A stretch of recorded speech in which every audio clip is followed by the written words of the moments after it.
हरियाणा और जम्मू कश्मीर में अब पार्टियों की स्थिति लगभग क्लियर हो गई है। एक तरफ जहां हरियाणा में बीजेपी ने बाजी मार ली है, तो दूसरी ओर घाटी में यानी जम्मू कश्मीर में कांग्रेस और नेशनल कॉन्फ्रेंस के गठबंधन ने बाजी मार ली है।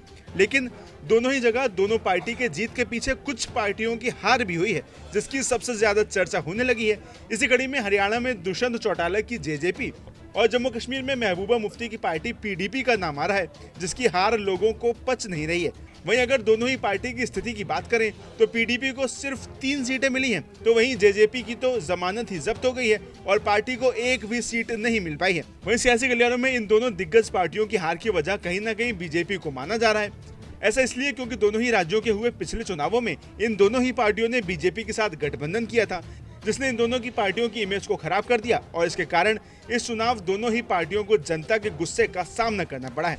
वहीं सबसे पहले अगर जेजेपी यानी जननायक जनता पार्टी की बात करें तो 2018 में बनी जेजेपी को 2019 के हरियाणा चुनाव में 10 सीटों पर जीत मिली थी। चुनाव के बाद जेजेपी ने बीजेपी से गठबंधन कर लिया था, जिसके बाद सरकार में जेजेपी के दुष्यंत चौटाला को डिप्टी सीएम बनाया गया। वहीं दुष्यंत चौटाला के इसी कदम के बाद लोग दुष्यंत चौटाला से काफी नाराज हुए। लोगों का कहना था कि हमने बीजेपी खिलाफ होकर जेजेपी को वोट दिया और जेजेपी ने बीजेपी के साथ जाकर हमारा विश्वास ही तोड़ दिया है। वहीं इस गठबंधन के बाद दुष्यंत और बीजेपी की सरकार 4 सालों तक चली, लेकिन लोकसभा चुनाव 2024 से पहले जेजेपी ने बीजेपी से गठबंधन तोड़ लिया। वहीं 2024 के लोकसभा चुनाव में झटका खाने के बाद अब जेजेपी का सुपड़ा साफ विधानसभा चुनाव में भी हो गया है। जानकारी के लिए बता दें कि इस चुनाव में दुष्यंत चौटाला उचाना कला सीट से चुनाव लड़ रहे थे, लेकिन इस सीट से वो जमानत बचाने की जद्दोजहद कर रहे हैं।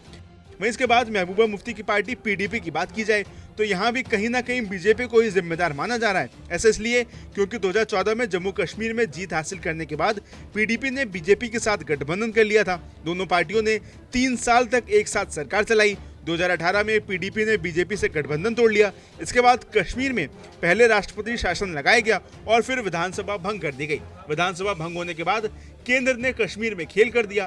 पहले अनुच्छेद 370 हटाया और फिर कश्मीर को केंद्र शासित प्रदेश बना दिया। वहीं इस पूरी घटना के 5 साल बाद जब घाटी में चुनाव हुए तो महबूबा मुफ्ती ने किंग मेकर बनने की हुंकार भरी। महबूबा ने अपने गढ़ दक्षिण कश्मीर की मोर्चेबंदी अपनी बेटी इल्तिजा के हाथों में सौंप दी। महबूबा रणनीति के तहत प्रचार से कुछ दिनों तक के लिए खुद को साइडलाइन करने लगी।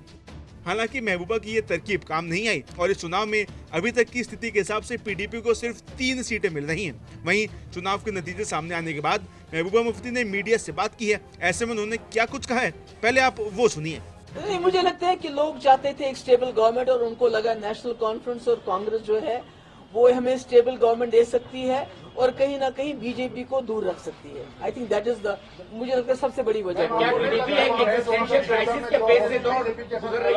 सॉरी जी, 2014 में आपने जो बीजेपी से मैं कहती हूँ वो तो बाद की बात है, अब क्या हुआ। पर मेरा ये है कि जम्मू कश्मीर के लोगों ने एक स्टेबल गवर्नमेंट के लिए वोट डाला, जो उनको लगा कि नेशनल कॉन्फ्रेंस और कांग्रेस एक गवर्नमेंट स्टेबल गवर्नमेंट दे सकती है और बीजेपी का मुकाबला डट के कर सकते हैं, तो उसके लिए उन्होंने वोट दिया। आपने कहा आपकी वजह यहाँ पर सेक्युलर सरकार नहीं बनेगी, तो अब क्या लगता है? नहीं, अब तो मेरे ख्याल में बहुत अच्छे मैंने तो वही मैं तो कह रही हूँ कि लोगों को मुबारकबाद दे रही हूँ कि उन्होंने हंग असेंबली को नहीं चुना, एक स्टेबल गवर्नमेंट के लिए वोट दिए। ये तो मुबारकबाद है लोगों के लिए।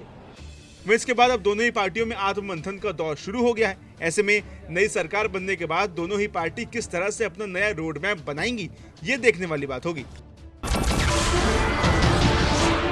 नमस्कार, मैं हूं मानक गुप्ता।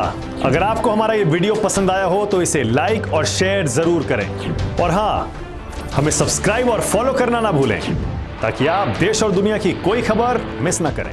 तो जुड़े रहिए हमारे साथ और देखते रहिए न्यूज़ 24।